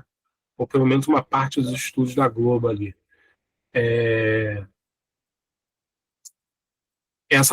Os trabalhadores dessa fábrica não só participaram efetivamente na greve de 1903, mas tiveram muita atuação na revolta da vacina. Muita atuação mesmo, assim, os protestos eles se concentravam, obviamente, no centro da cidade, mas os operários, justamente pela relação que tinham com outros trabalhadores, né, através do Centro das Classes Operárias, eles também atuaram em conjunto na revolta da vacina, que eu falo um pouco também na dissertação. Bom, aqui é outro local, né, eu vou evitar. Essa rua aqui foi batizada justamente com com o nome de um operário da fábrica, né, mestre Joviniano, que além de ser músico, né, e maestro da banda, da associação de músicos que eles tinham lá na fábrica, né, outro ponto abordado também, não apenas os sindicatos, as associações ligadas à questão do trabalho, mas também entendo que a formação, né, utilizando o conceito do Thompson de experiência, né, ela também se dá em outros ambientes, como são no caso das associações culturais, né, os bares, enfim, os festejos, a religião. Então, quando eu abordo a parte da questão cultural lá nas fábricas do Jardim Botânico, o mestre Joviniano é uma figura importante que participou também da revolta da vacina e que teve o nome de uma das ruas lá com o seu nome, né? Sendo batizado com o seu nome. Aqui é a Vila Arthur Sauer, né, que eu não sei se ele é da Carioca ou se é da Corcovado, mas eu acho que essa daqui é a Vila Operária da Fábrica Carioca. Né? E para vocês terem uma ideia, né, esses locais, hoje em dia, que são locais de alto custo, né, da moradia, que é da Zona Sul Carioca, né, foram bairros operários. Né? Acho que é importante lembrar isso, né, ter essa questão em mente. Né? Quando a gente vai, principalmente lá no Jardim Botânico, ainda existem lá residências operárias, ainda estão conservadas, né? Ainda existem aqueles herdeiros, né? Quando eu digo herdeiros, assim, aqueles que são parentes, inclusive, dos trabalhadores que viveram, né, nessa região, que tinha essas vilas, né? Não só pela questão da falta de moradia, mas porque acesso ao Jardim Botânico, como é algo muito difícil, né? Lembrando que o transporte ele era de bonde, né? Com tração animal, né? E quer falar agora, Rogério? Estou demorando muito, né? Não, desculpa, é que eu e Carlos nós temos a tarefa, né, desagradável, Sim. às vezes, de, né, sinalizar aqui a questão do tempo. Né? A gente ainda tem a apresentação da Juliana. Não, mas, então vou concluir. Só para concluir, Bruno, obrigado aí. Eu ficaria aqui ouvindo, sabe que eu como sindicalizado, né, nem como colega do GDPT, como sindicalizado, eu adorei o teu trabalho. Mas, infelizmente, o tempo aqui nos impede de estender. Sim. Eu vou concluir só para mostrar só mais um, que eu acho que é um fato curioso, né? Quem conhece São Cristóvão, essa daqui é a igreja da Matriz São Cristóvão, e o mar chegava aqui. Aqui é conhecido como Praia das Palmeiras. Hoje em dia, quem vê a igreja da Matriz lá em São Cristóvão, para chegar até onde é o mar, vai ter que percorrer um bom caminho. Né? Ou seja, há também as modificações até do espaço físico, né? Em função, enfim, das transformações da cidade. Mas a ideia era essa, era criar um produto que fosse atrativo nesse sentido e que tivesse algum impacto afetivo também, né? Que cravasse na memória dessas pessoas que procuram esse turismo, né? E transformasse essas memórias em suas memórias também, né? Reforçando uma identidade de classe. E eu acho que qualquer guia técnico de turismo que fosse fazer uma pesquisa ou como tentasse elaborar algo nesse sentido, acho que também se incorporaria na memória e, enfim, traria elementos para uma consciência de classe, acho que mais... Eu não encontro nem a palavra, porque eu estou com medo de falar uma consciência de classe elevada. Acho péssima essa expressão, mas eu não estou encontrando outro sinônimo. Mas obrigado, gente. Desculpa aí o tempo.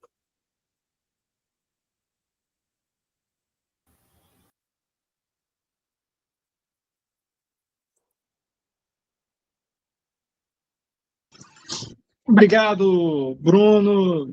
Parabéns, pesquisa super consistente, assim como as anteriores da Kathleen e da Marina, e a próxima também, da Juliana Correia.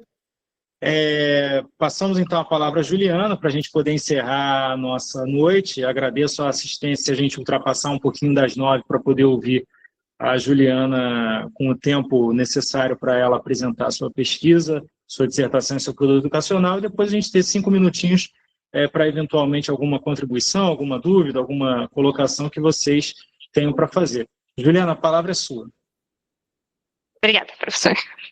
Boa noite, me chamo Juliana, então também fui aluna do ProfEBT, né? Sou da turma de 2023. Estão me ouvindo bem? Sou da turma de 2023, sou amiga de turma do Bruno, e também acabei de defender a minha dissertação, tem pouco mais de um mês.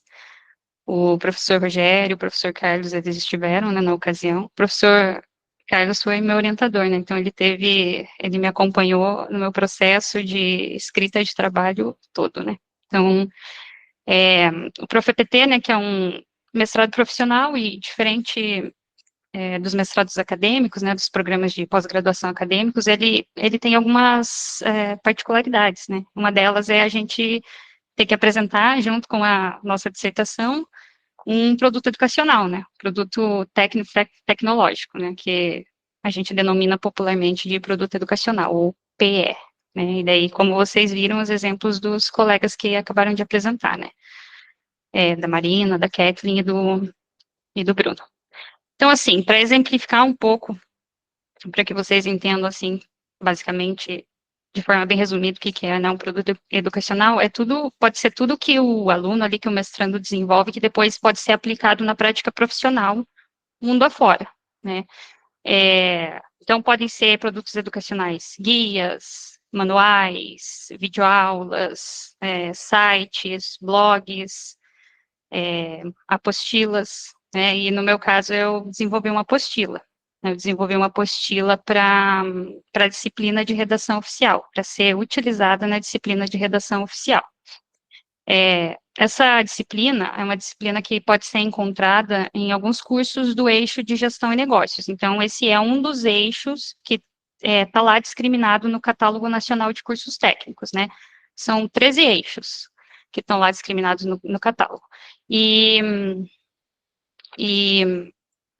um desses eixos, então, é o eixo de gestão e negócios. Então, todos os cursos, acho que os mais de 200 cursos técnicos que existem por aí, que são ofertados no Brasil, eles estão divididos nesses eixos, né? E esse eixo de gestão e negócios, ele tem alguns cursos, como técnico em administração, técnico em vendas, técnico em contabilidade, técnico em secretariado, e nesses, né, cursos que eu acabei de citar, é possível a gente, muitas vezes, encontrar essa disciplina na grade curricular, né. Então, eu desenvolvi uma apostila.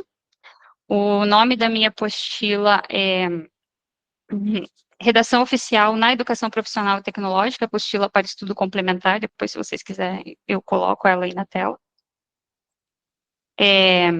Ela foi desenvolvida e organizada com 4 unidades. Minha apostila apresenta 4 unidades. Vou compartilhar ela aqui para vocês verem como é que ficou o design dela.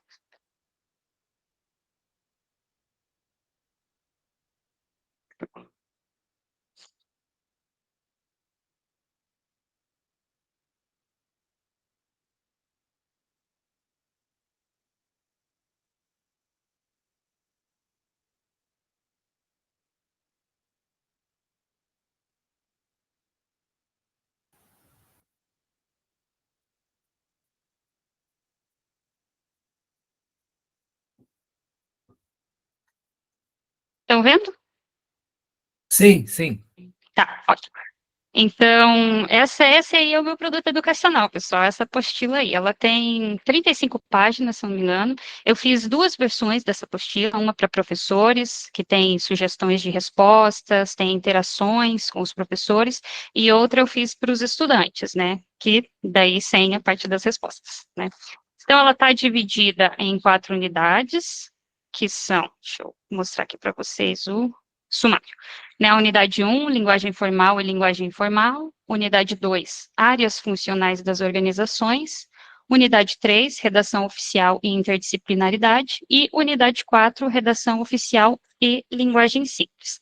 Então, essa apostila, né, um dos objetivos dela é utilizar mesmo as citações do mundo do trabalho para desenvolver, né, no estudante as capacidades de recepção e produção de texto, para que ele aprimore a sua produção de textos no mundo do trabalho, e a minha apostila congregou, né, congrega algumas atividades individuais, também tem atividades que o aluno vai poder fazer em grupo, atividade de leitura, de produção de texto, exercícios que vai promover, por exemplo, na unidade 4, ali, na unidade 3, redação oficial e interdisciplinaridade, né, exercícios que vão promover a interdisciplinaridade, também exercícios para que o aluno tenha conhecimento daquilo que no ensino de línguas a gente chama de acessibilidade textual e terminológica, para que ele possa aprender a fazer textos que vão poder ser compreendidos por diferentes perfis de leitores, né?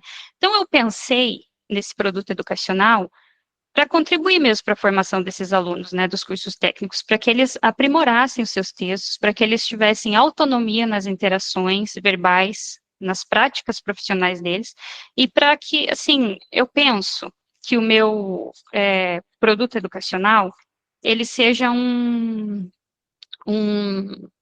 convite para os professores de ensino de línguas na EPT, para que eles reflitam a respeito, né, do ensino de língua na EPT, né, e para que eles reflitam a respeito das produções textuais do mundo do trabalho, para que o ensino, ele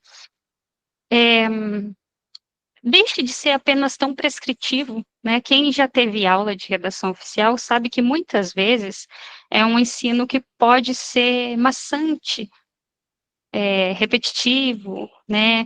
Embasado muito na fixação de regras do bem falar do português. E no meu produto educacional, eu tentei extrapolar esse entendimento, né, para que o aluno possa ampliar, inclusive, o repertório de produções textuais dele, né, e não ficar naquilo que normalmente é encontrado, tipo, vamos ver ofício, vamos ver relatório, vamos ver memorando, né, então, aula após aula, vendo conteúdos e, às vezes, não refletindo a respeito daquilo que ele, de fato, faz no mundo do trabalho, né. Então, falando um pouquinho de cada unidade, né, na unidade 1, linguagem formal e informal, eu opto por trabalhar com esse nível de formalidade no uso da língua, né, e como, por exemplo, o trabalho influencia na atividade linguística de cada pessoa, né, então trago conceitos, por exemplo, como o conceito de variação linguística, né. A unidade 2, apesar de não ser a minha área de formação, né, que é a área da administração, eu tento dar ênfase para as áreas funcionais das organizações, né, e como as instituições, as empresas, públicas ou privadas, elas estão organizadas, né, elas estão estruturadas, e que tipo de textos essas áreas podem produzir, para além daquilo que é comumente trabalhado na disciplina, né.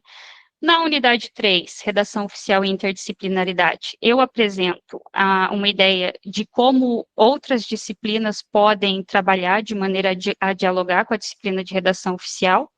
Então, trabalho com 2 disciplinas específicas, que são História e Literatura. E na unidade 4, né, eu pensei nessa unidade, e é uma das que eu mais gosto, na verdade, eu pensei para que o estudante ele pudesse trabalhar e desenvolver essa habilidade de produzir textos que vão ser apresentados para todas as audiências, para todos os públicos, né? Então, basicamente é isso, né? Minha apostila, ela ficou com 35 páginas. O tempo, como os meus colegas falaram, o tempo do mestrado, né, 2 anos, é um tempo exíguo e se esgota rapidamente. Então, assim, às vezes a gente tem até a intenção de fazer um material um pouco mais amplo, mas o tempo ali acaba que não permite, né? E E é isso, né? Esse produto educacional foi desenvolvido, então, para contribuir com a formação desses alunos desses cursos técnicos que têm essa disciplina na grade, né? Para que eles possam aprimorar, né, os seus textos.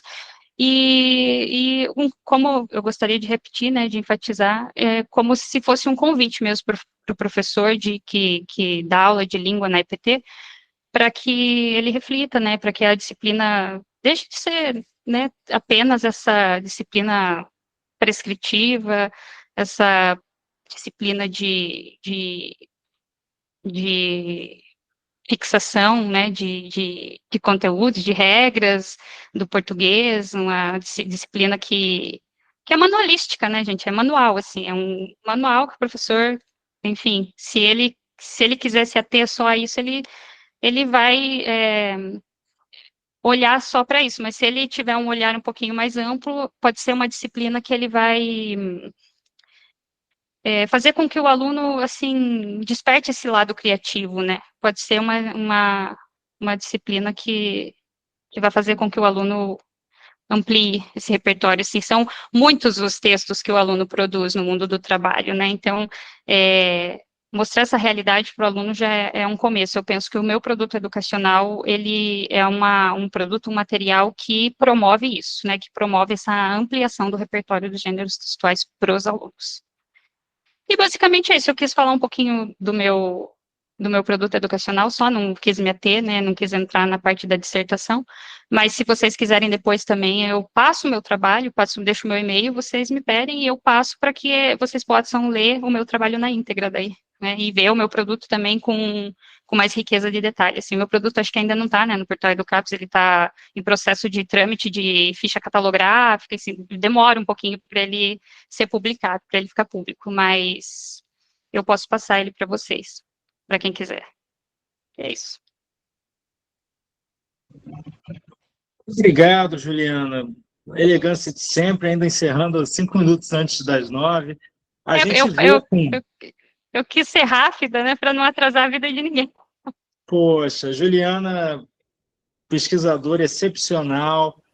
Olha, um tema árido. Estudou redação oficial, tema árido, conseguiu tirar uma dissertação, né, 100 páginas falando de redação oficial e mais o produto educacional elogiado pelos linguistas que estiveram na qualificação e na defesa, o professor Tiago Cavalcante, que é doutor em linguística pelo UFRJ, nosso companheiro de Campo Centro, e a gente verifica, então, com a apresentação da Juliana, do Bruno, da Kathleen e da Marina, um extrato do que a gente tem feito no GDPT, assim como também tem sido feito pelo Antônio Oreiro, pela Lorena Acioli, pela Andréa Chianello, pela Meire Mendes, né? E agora as novas mestrandas, pela professora Cláudia Burzô, mestranda, e pela Aline Lamana, também mestranda e também pesquisadora de EDPT, que estão desenvolvendo pesquisas sobre outros temas e que ano que vem vão estar no nosso seminário apresentando aí as suas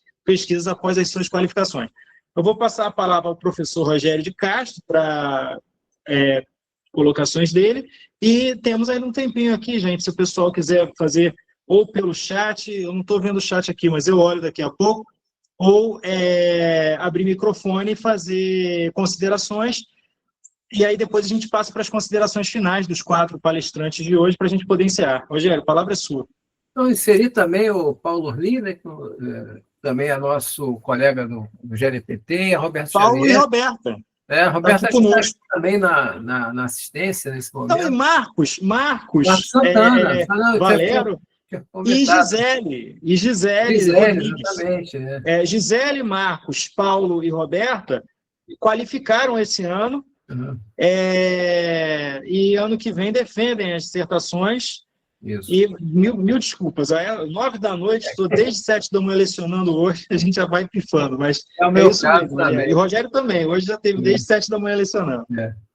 Mas é isso, agradecer, né, a nosso mestre e mestres que apresentaram aqui, dizer que o GLPT, né, é um espaço de amadurecimento para todos nós, sem exceção, né? Cada vez que a gente expõe o nosso trabalho, a gente aprende um pouco com ele, nós mesmos aprendemos um pouco com ele, e também amadurecemos mais difícil tarefa, né, de nos comunicarmos, né, de forma, né, precisa, né, objetiva, né, sem perder a densidade, né, do que a gente está dizendo. Então, é um processo de formação permanente, né, e é isso que também nós buscamos com o nosso grupo. Então, passo aí aos colegas que apresentaram, né, para que façam suas considerações finais.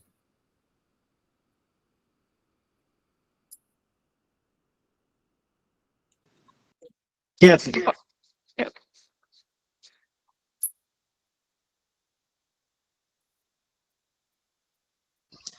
acho que Kathleen caiu aqui. Marina?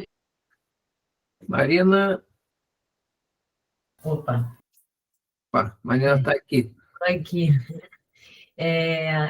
Eu não tenho mais muito assim o que falar. Eu queria agradecer a atenção, assim, é sempre bom a gente revisitar o nosso trabalho, né? Como o Rogério falou, uma oportunidade de a gente refletir sobre ele, de ter novas visões, né? Sempre que eu vou falar um pouco sobre o meu trabalho, eu sempre tenho a minha experiência, né? De pesquisa, a minha experiência no mestrado, o quanto eu aprendi com isso, e estou muito feliz aqui também de fazer parte do grupo, né, de poder continuar contribuindo, né, não sei que rumos acadêmicos a minha pesquisa ainda vai tomar, ainda estou amadurecendo, mas eu acho que isso faz parte do processo. E me colocar à disposição também, eu vou deixar aqui meu e-mail no chat, se alguém quiser entrar em contato comigo, pedir material, conversar, vou deixar meu celular também, então podem entrar em contato comigo, tá? Fico aí à disposição. Obrigada pela atenção de todo mundo. Obrigado, Marina.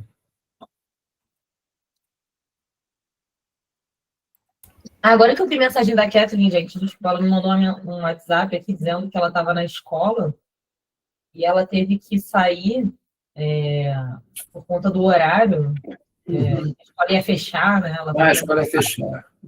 E aí ela teve que sair, né? Então, nosso agradecimento à Kathleen também. Né? Bruno e Juliana, então, quiserem fazer as últimas considerações. Eu só quero agradecer a vocês dois.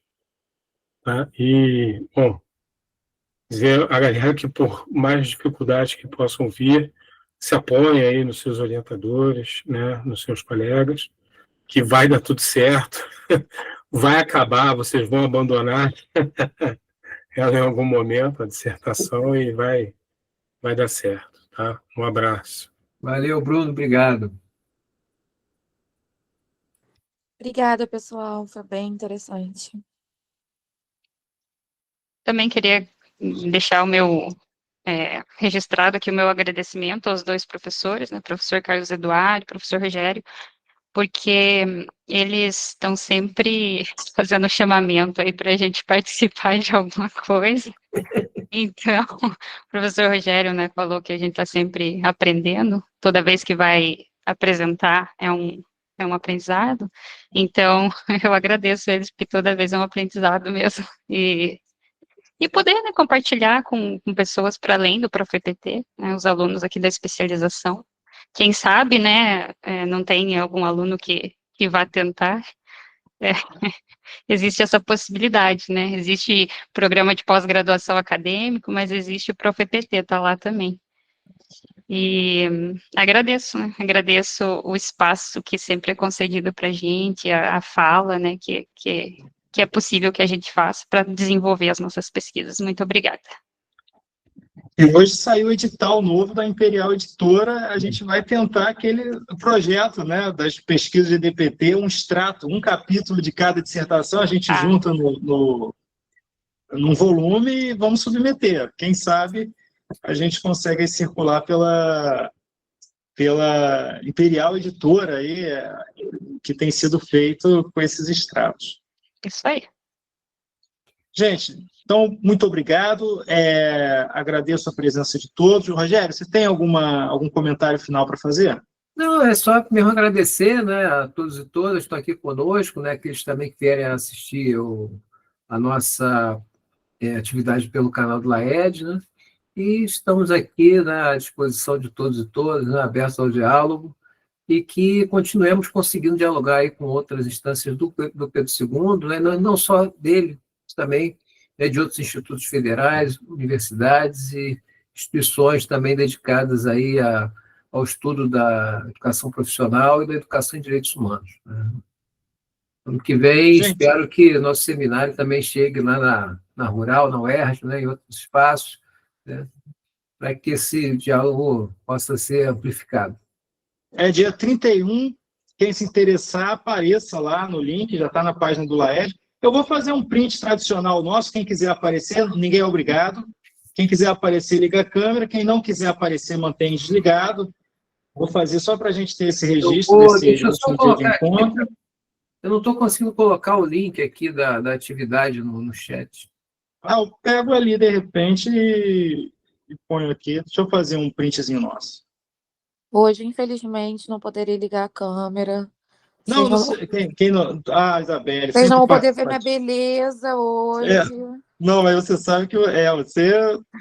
Peraí, eu fiz aqui, tem um rostinho aqui, peraí, que tem um emoji aqui da Juliana, agora da Mariana, deixa eu fazer sem os emojis. A gente aqui, Tirar meu óculos. pronto, registro, fiz aqui, gente, para a gente ter esse momento. Pô, olha, muito obrigado. Deixa eu encerrar aqui, parar a gravação, gerenciar a gravação, parar a gravação. Agradeço mais uma vez a todos e todas que ficaram até o final e que estão também, como o Rogério bem disse, assistindo assincronamente. Aqui. Vem a caixinha de diálogo, problemas do digital aqui. Acho que eu vou conseguir copiar o link no chat aqui. Vai conseguir? Ah, então maravilha. Consegui. Então foi um bom momento de aguardar ainda um pouquinho para ter esse... Ah, aqui, parar a gravação. Tem aqui o link no chat para vocês participarem dia 31 de outubro, às 10 horas. Para quem estiver assistindo assincronamente antes do dia 31, a gente vai colocar esse link na descrição do vídeo. Então, esse link do evento do dia 31. Então é isso. Vou parar aqui a gravação, gente. Mais uma vez, muito obrigado pela assistência até aqui, o finalzinho. E boa noite a todos e todas. Valeu, gente. Obrigado.